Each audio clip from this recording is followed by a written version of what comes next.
Alongside Pierre LeBrun, Chris Johnson, and Darren Dreger. Well, gentlemen, it seemed like we were really close to getting a decision about NHL players' participation in the Olympics, and then another twist.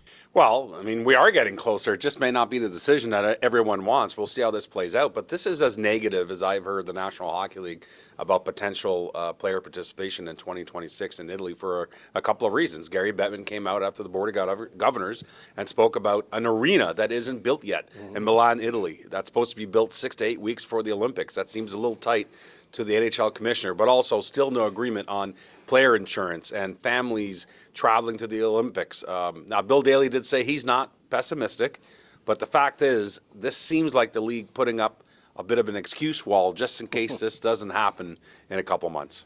Meanwhile, we're starting to get some more of the details of what will be an in-season tournament in 2025 in February of that year. NHL owners heard it's likely to be a 4-team event, kind of a 4-nation style tournament with Sweden, Finland, the U.S. and Canada. Those will all be NHL players participating. And so obviously some are going to be left on the sidelines because we've got stars from lots of other countries in the league, but that will be addressed in 2028. The league is planning a full World Cup. So while we're maybe getting a little bit of doubt on the Olympics, there is some international hockey on the horizon. And speaking of big events, expect changes at the NHL All-Star in Toronto, specifically to the skills competition. There's going to be big bucks on the line. So the stars assembled there participating in the skills competition will get to select the 6 events they want to participate in. There'll likely be 8 events total. It'll be a point system, and there'll be one champion that could earn more than $1 million. That makes the skills competition a lot more worthwhile, eh?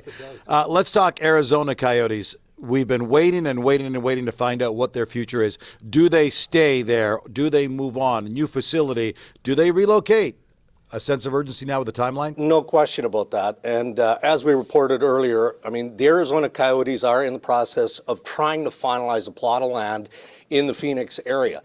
That would be assumed where they would build a new arena, but that process is ongoing and hasn't been finalized yet. And you get the mood around owners and governors in the National Hockey League that they're at the end of the line here. So yes, perhaps you look at relocation. The NHL for sure is already looking at the scheduling for next year. So we should have an answer as to whether or not Arizona is able to move forward with this plot of land early in the new year. And we finally know, yes, we're going to have the NHL draft in Vegas, and it's going to be a spectacle, CJ. Absolutely. And look, it's going to be the last sort of the original format, the traditional format, in June at the Sphere in Las Vegas. And so the league is going out with a bang before shifting things in 2025 when they'll go to a decentralized model like the other pro sports leagues have. And you know, I think the interesting part of this is just the amount of money it's going to cost. And no one here is saying exactly how much what that dollar figure would be. I think part of it is there's an unknown with the cost in terms of using the production value of everything that can happen in that building. But one governor did say that Gary Bettman used the term crazy expensive. Yeah, and Pierre, as Gary Bettman was making his way out of the Board of Governors meetings, you actually asked him about where the status was, the investigation into the 2018 Canadian national men's junior team. And Bettman's word that he used, which I thought was rather intriguing, was we're in the process, but it's complicated. So for beginners, his answer was a departure from this sort of status quo answer that we've been getting over the last year when we've asked this question. So that in itself I thought was a bit revealing. But what he alluded to, we believe, in some of our own reporting, is that the league is in discussions with the NHLPA and the players in question and their agents, trying to get on the same page of what discipline would look like for their role in this incident.